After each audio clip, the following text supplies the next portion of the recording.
हमारे पास प्रश्न है 4 ओम 8 ओम 12 ओम तथा 24 ओम प्रतिरोध की 4 कुंडलियों को कैसे संयोजित करेंगे कि संयोजन से अधिकतम दूसरा क्या है न्यूनतम प्रतिरोध प्राप्त हो सके। परिपथ का आरेख भी बनाइए। ठीक है, तो 4 प्रतिरोध हैं, उनको ऐसे संयोजित करना है कि एक कंडीशन में क्या मिले हमको अधिकतम प्रतिरोध मिले और दूसरा कंडीशन क्या है न्यूनतम प्रतिरोध मिले। ठीक है, तो अच्छा क्वेश्चन है। तो देखिए, जब बहुत से प्रतिरोध हों और उनको इस प्रकार से संयोजित करना हो कि प्रतिरोध अधिकतम हो, यहाँ प्रतिरोध अधिकतम का मतलब तुल्य प्रतिरोध अधिकतम हो, तो उनको हम श्रेणी क्रम में जोड़ते हैं। किसमें? श्रेणी क्रम में। और जब न्यूनतम प्रतिरोध चाहिए होता है तब क्या करते हैं? समांतर क्रम में जोड़ देते हैं। ठीक है, तो अधिकतम कब होता है? जब प्रतिरोधों को श्रेणी क्रम में जोड़ा जाता है। और न्यूनतम कब होता है? जब उनको समांतर क्रम में जोड़ा जाता है। ठीक है, तो इसका सॉल्यूशन लिखते हैं। तो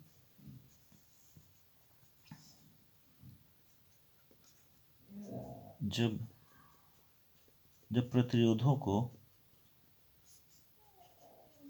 श्रेणी क्रम में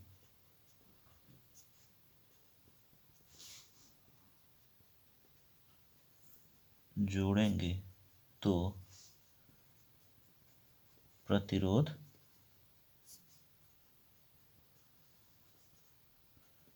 अधिकतम होगा। ठीक है, तो अब कितना होगा? आर, तो कितना है? 4 ohm plus 8 ohm plus 12 ohm plus 24 ओम, तो ये कितना आ जाएगा?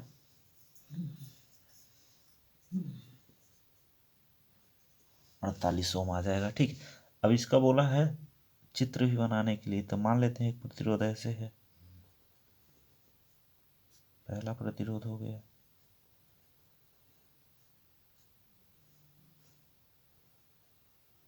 दूसरा प्रतिरोध हो गया,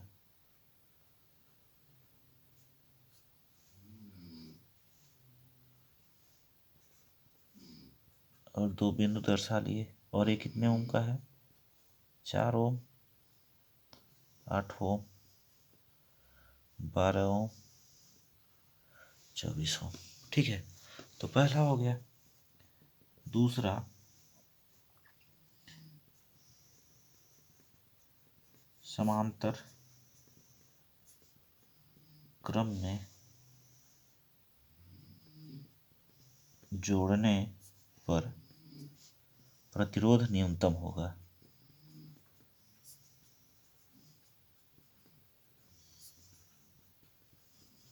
ठीक है, तो उसको लिखते हैं। तो मान लेते हैं, अच्छा इसको मैं आर एस से दर्शा दे रहा हूँ। आर एस का मतलब आर इन सीरीज, और इसको मैं दर्शाऊंगा आर पी, तो आर इन पैरेलल। तो ये क्या हो जाएगा?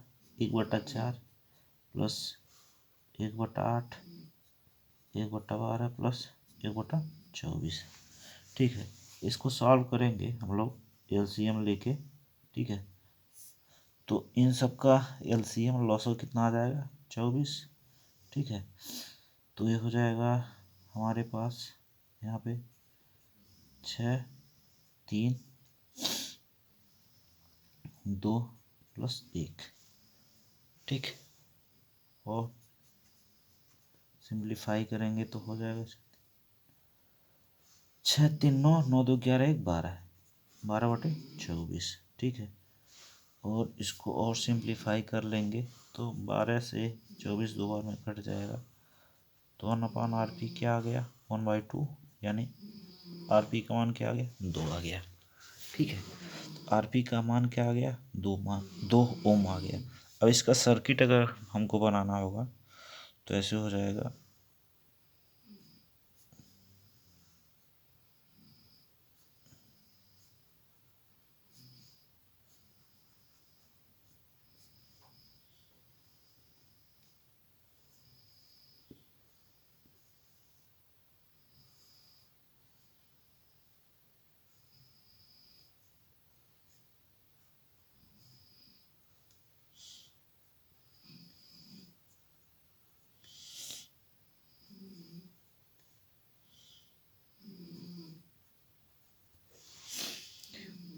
अब ये प्रतिरोध है, जब श्रेणी क्रम में जोड़ा गया तो प्रतिरोध अधिकतम आया, समांतर क्रम में जोड़ा गया तो प्रतिरोध न्यूनतम आया है। ठीक है, अब देखिए अगर हम इन्हीं प्रतिरोधों को कुछ को श्रेणी क्रम में जोड़ दें और कुछ को समांतर क्रम में जोड़ें, तब जो प्रतिरोध आएगा वो 48 ओम और 2 ओम के बीच में ही आएगा। ठीक है, सभी को अब मतलब अधिकतम कितना है 48 और न्यूनतम क्या है 2। तो अन्य प्रकार से अगर इन प्रतिरोधों को हम संयोजित करते हैं तो प्रतिरोध 48 ओम और 2 ओम के बीच ही आएगा। ठीक है, तो मैं आप लोगों के लिए एक टास्क दे रहा हूँ, आप लोग करके देखिएगा। ठीक है, इसको मैं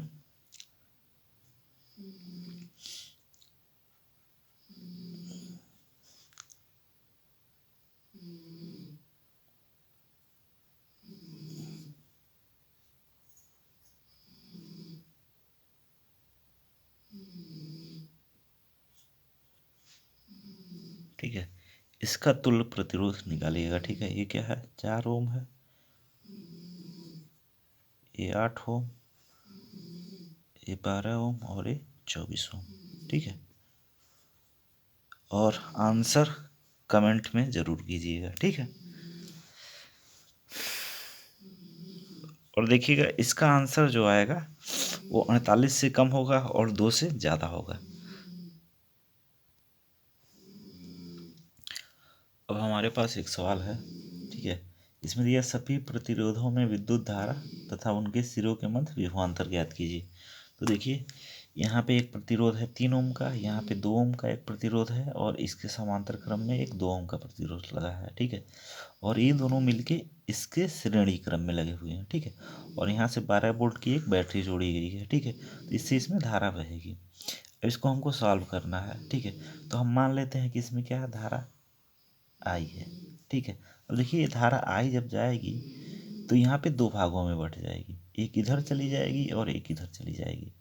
अच्छा देखिए जब कहीं भी धारा 2 भागों में बढ़ती दिखे तो समझिए क्या है वहाँ पे समांतर क्रम है। तो यहाँ क्या हो जाएगा, मान लेते हैं इस भाग में I1 है और इस भाग में क्या है I2 है। ठीक, और ये इधर चली जाएगी। जब यहाँ पे दोनों धाराएं आके मिलेंगी तो I के समान हो जाएंगी। ठीक है, और यही धारा फिर से इधर बहने लगेगी। तो अब इसको सॉल्व करते हैं। तो सॉल्व करने में सबसे पहले क्या करें, हम इस परिपथ का तुल्य प्रतिरोध निकाल लेंगे। ठीक है, तुल्य प्रतिरोध निकालने के बाद ही हमको ठीक है धारा मिल पाएगी, आई का मान निकल पाएगा। ठीक है, तो देखिए ये 2 ओम के प्रतिरोध और ये 2 ओम के प्रतिरोध क्या है समांतर क्रम में है, तो इनका तुल्य प्रतिरोध निकालेंगे। ठीक है,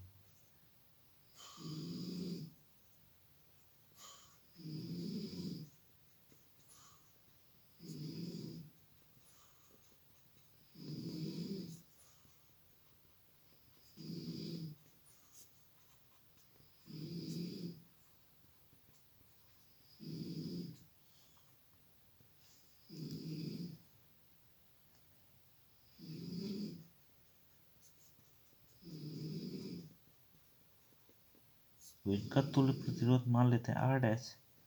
आर डैश क्या होगा, मैंने आपको शॉर्टकट क्या बताया था, अगर दो प्रतिरोध क्या हो समांतर क्रम में हो तो दोनों का गुणा कर लीजिए। ठीक है, और अंश में लिख लीजिए और दोनों को जोड़ दीजिए और हर में लिख लीजिए। तो आर डैश क्या हो जाएगा, ये 4/4 यानी आर डैश का मान क्या हो जाएगा 1 ओम।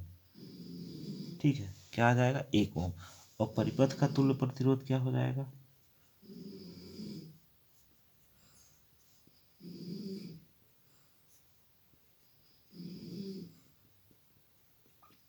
परिपथ का तुल्य प्रतिरोध आ रहा है। अब ध्यान से देखिए ये 3 ओम और ये 2 ओम के जो दोनों प्रतिरोध हैं समांतर क्रम में जुड़े हैं, इनका तुल्य प्रतिरोध क्या आया है 1 ओम।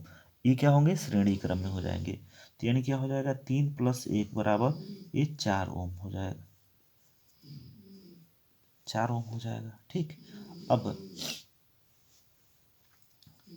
परिपथ में धारा,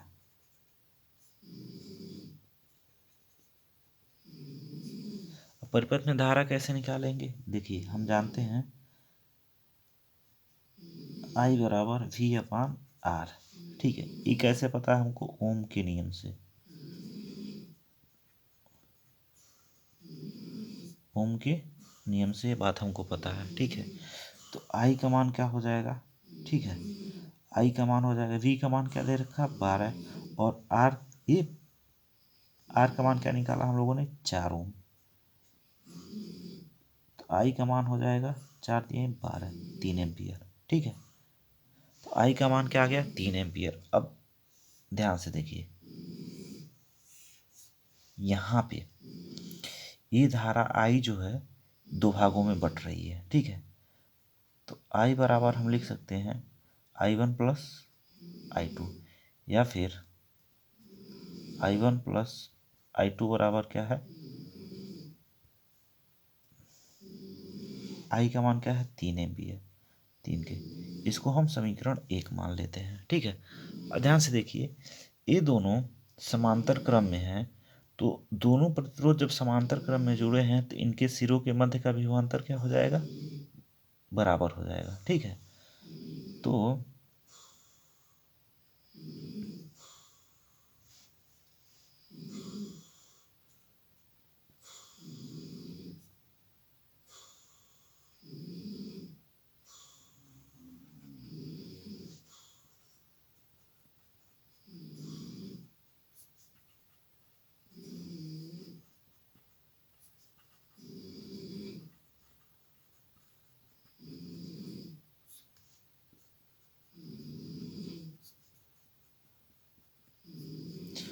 तो क्या हो जाएगा, वो V1 बराबर क्या होगा V2 होगा।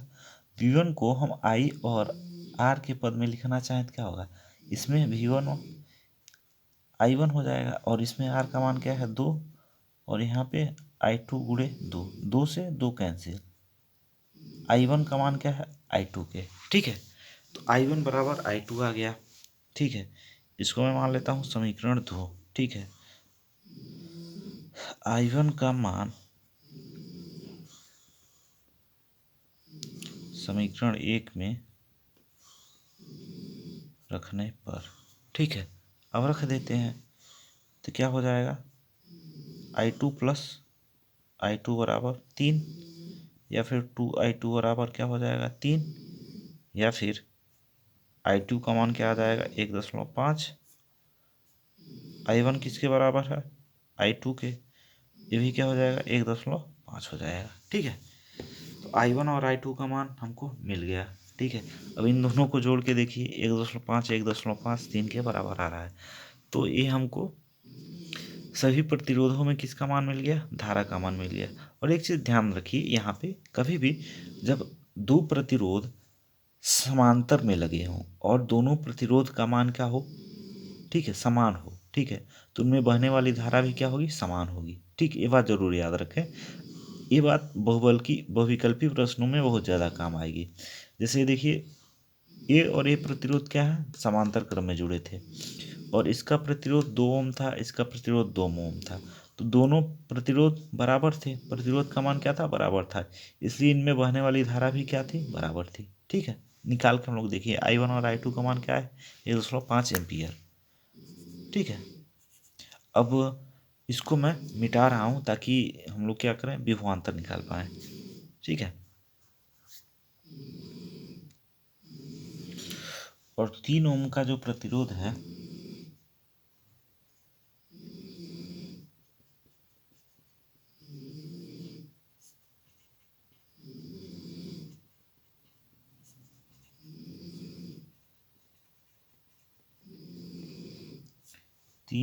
तीन ओम के प्रतिरोध के सिरों का विभवांतर क्या हो जाएगा, देखिए V बराबर क्या होता है IR।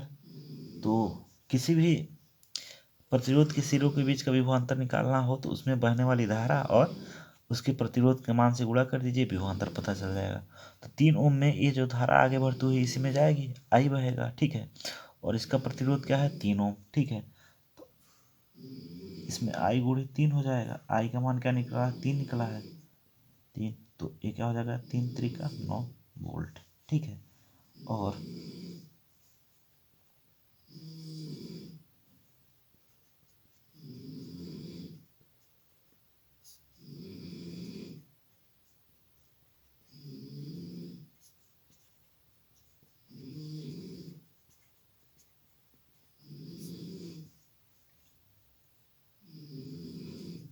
अब यहाँ पे क्या हो जाएगा, अब देखिए दोनों में धारा का मान समान है, दोनों का प्रतिरोध समान है, और दोनों क्या है, समांतर क्रम में जुड़े हैं। ठीक है, अब अच्छा, समांतर क्रम में जुड़े हैं तो इनके सिरों का मध्य का विभवांतर क्या होगा, समान ही होगा। ठीक है, तो अब यहाँ पे देख लेते हैं, समांतर में समांतर क्रम में होने की एक शर्त क्या होती है कि उनके सिरे का मध्य का विभवांतर क्या होगा, समान होगा। ठीक है, तो अब प्रतिरोध का मान क्या है, 2 ओम, और धारा का मान क्या है, 1.5 ओम। तो 1.5 गुणे 2 कितना आ जाएगा, 3 वोल्ट।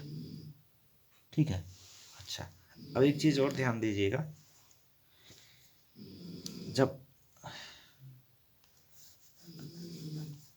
जितने प्रतिरोध जुड़े हों, ठीक है, सबके सिरों के मध्य के विभवांतर को अगर आप जोड़ेंगे तो जो बैटरी जुड़ा हुआ है, बैटरी का जो ईएमएफ दिया रहता है, विद्युत वाहक बल दिया रहता है, उसके बराबर आएगा। जैसे 3 ओम है, ठीक है, और ये दोनों समांतर क्रम में है, तो इनके मध्य का विभवांतर तो सेम ही रहेगा दोनों के। ठीक है, तो यहाँ देखिए 9 वोल्ट आया, और इन दोनों के बीच का विभवांतर कितना आया, 3 वोल्ट। 9 और 3 को जोड़ेंगे कितना आएगा, 12। और देखिए बैटरी का ईएमएफ विद्युत वाहक बल कितना दे रखा है, 12 वोल्ट। तो 9 और 3 जोड़ेंगे तो क्या आ गया, 12 आ गया, किसके बराबर, बैटरी के ईएमएफ के। ठीक है, तो ये छोटी छोटी बातें हैं, आपको ध्यान रखनी है। बाकी ये चीज़ें जल्दी लोग बताते नहीं हैं क्लास में। ठीक है, अन्य क्लासों में, खास करके ऑफलाइन कोचिंगों में। ठीक है, तो ये छोटी छोटी बातें हैं जो आपको बहुविकल्पी प्रश्नों में बहुत ज़्यादा मदद करती हैं। ठीक है, तो इसको ध्यान से देखते रहिए। ठीक है, अगला क्वेश्चन हम लोग देखते हैं। तो हमारे पास अगला प्रश्न है, एक परिपथ दिया है, इसमें प्रतिरोध लगे हुए हैं। देखिए R1 R2 और R3 क्या है, समांतर क्रम में लगे हुए हैं। ठीक है, फिर इधर R4 और R5 क्या है, समांतर क्रम में लगे हुए हैं। और यहाँ पे देखिए ये दर्शाया गया है क्या, E। ठीक है, तो ये दरअसल किसको दर्शा रहा है, अमीटर को। अमीटर, अमीटर क्या होता है, अमीटर से किसी भी परिपथ में विद्युत धारा का मान निकाला जाता है। ठीक है, और यहाँ पे देखिए ये क्या है, कुंजी लगी हुई है, कुंजी। अच्छा अब देखिए कुंजी, देखिए कुंजी का संकेत 2 प्रकार का होता है। देखिए अगर इस तरह से ऐसे लगा हुआ है तो इसका मतलब कुंजी बंद है, यानी परिपथ में धारा बहेगी। और इस तरीके से है तो इसका मतलब क्या है, कुंजी खुली हुई है, परिपथ में धारा क्या होगी, नहीं बन बहेगी। कुंजी का संकेत एक और होता है, ऐसे। ठीक है, तो ये क्या है, कुंजी खुला हुआ है, यानी परिपथ में धारा नहीं बहेगी। और ये ऐसे रहेगा तो यानी कुंजी बंद है, यानी परिपथ में क्या होगी, धारा बहेगी। ठीक है, अब सवाल को देखते हैं। तो देखिए R1 R2 R3 क्या है, समांतर क्रम में है। R1 R2 व R3 समांतर क्रम में है। ठीक है, इनका तुल्य प्रतिरोध है,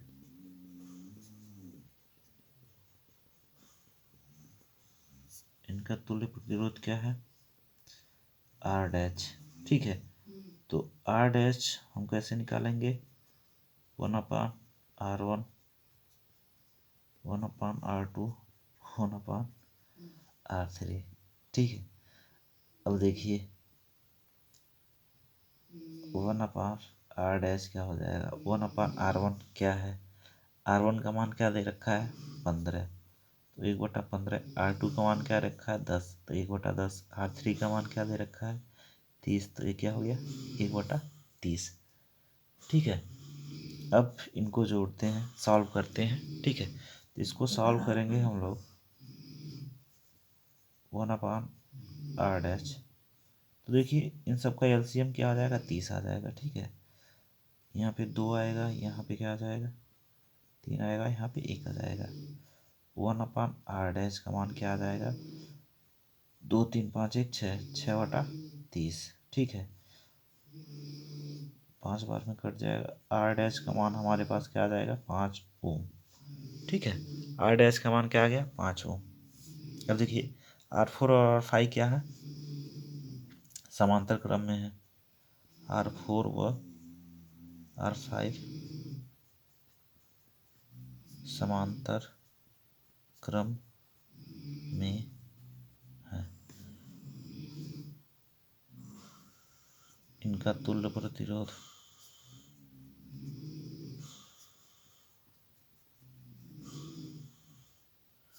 तुल्य प्रतिरोध क्या हो जाएगा, उसको मान लेते हैं हम लोग आर डबल डैश है, तो 1/r डबल डैश बराबर क्या हो जाएगा, 1/r4 प्लस 1/r5। तो 1/r डबल डैश का मान क्या है। अच्छा, यहाँ पे चाहे आप शॉर्टकट का भी प्रयोग कर सकते हैं, ठीक है, मैं उसी को प्रयोग, यहाँ पे दो ही प्रतिरोध हैं, ठीक है, तो आर डबल डैश क्या हो जाएगा, r4 × r5 divided by r4 plus r5 R double dash. अब देखिए r4 का मान क्या दे रखा है प्रश्न में, 5 ओम, r5 का मान क्या दे रखा है, 20 ओम, ठीक है, तो 5 ओम प्लस 20 ओम, ठीक है, इसको सॉल्व करेंगे, आर डबल डैश का मान क्या आ जाएगा, इधर 20×5 = 100 और ये क्या हो जाएगा 25, आर डबल डैश कितना आ गया, 4 ओम, ठीक है, तो आर डैश क्या आया 5 ओम और आर डबल डैश कितना आ गया 4 ओम, ठीक है। अब बाकी सवाल को आगे सॉल्व करने के लिए मैं इस सबको इरेज कर रहा हटा रहा हूँ, ठीक है। तो देखिए प्रश्न में एक जगह दे रखा था ए और बी के बीच विभवांतर, तो ए और बी यहाँ पे है, ये बिंदु, ठीक है, तो हमको आर डैश का मान क्या निकला था 5 ओम, ठीक है, और आर डबल डैश का मान क्या निकला था 4 ओम। आर डैश इसके लिए तुल्य प्रतिरोध, आर डबल डैश इसके लिए तुल्य प्रतिरोध, ठीक है। अब आर डैश व आर डबल डैश श्रेणी क्रम में है,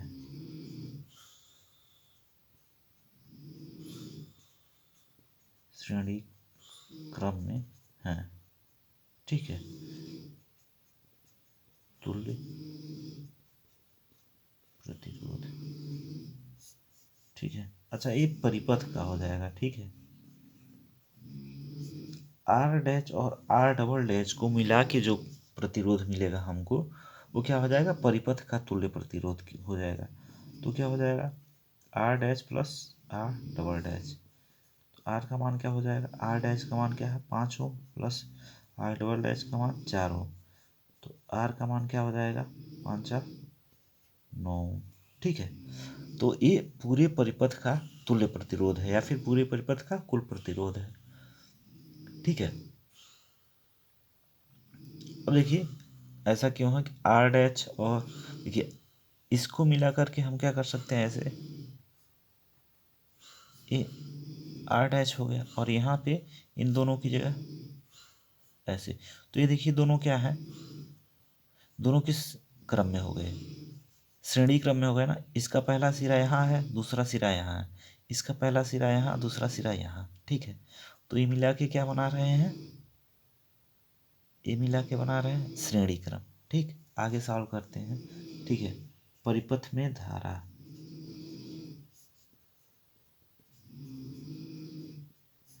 ठीक है, तो आई बराबर क्या हो जाएगी,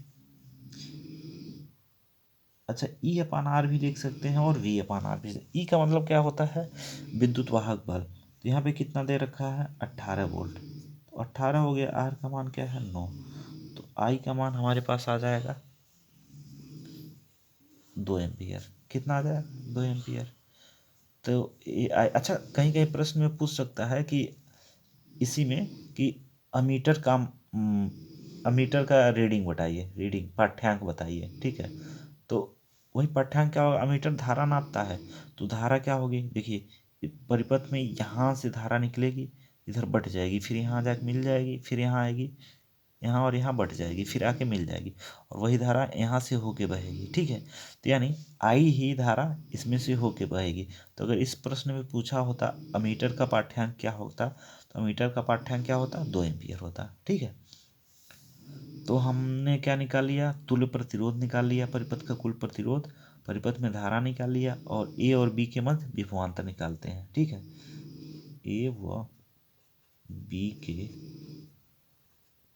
मध्य विभवांतर, ठीक है। तो ए और बी के मध्य विभवांतर उसको हम किससे दर्शाते हैं, वी ए बी। ठीक है, अब देखिए ये दोनों प्रतिरोध क्या है, समांतर क्रम में जुड़े हैं। ठीक है, तो इनमें से देखिए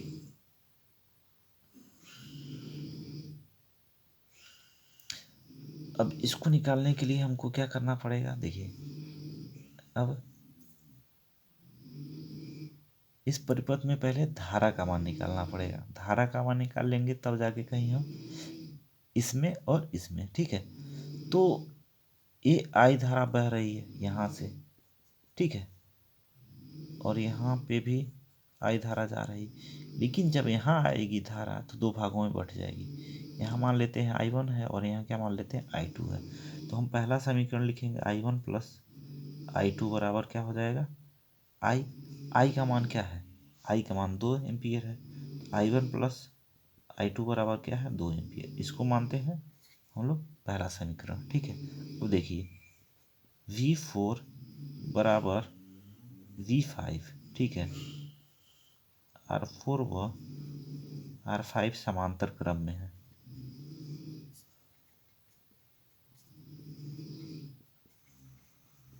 समांतर क्रम में है इसलिए उनके सिरों के मध्य का विभवांतर क्या होगा, समान होगा। अब विभवांतर क्या हो सकता है, धारा और प्रतिरोध के पदों में दोनों को गुणनफल के बराबर होता है, तो क्या हो जाएगा।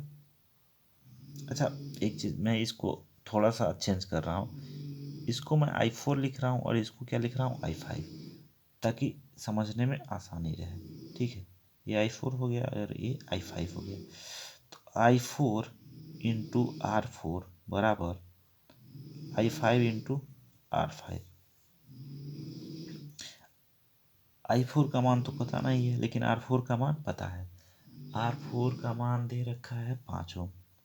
ठीक है, I5 का मान भी नहीं पता है, R5 का मान पता है कितना, 20 ओम।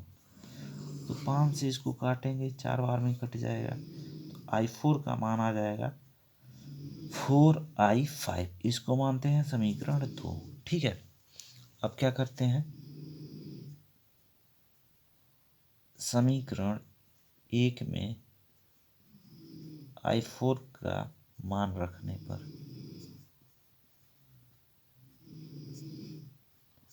मान रखते हैं। ठीक है, तो ये क्या हो जाएगा, 4I5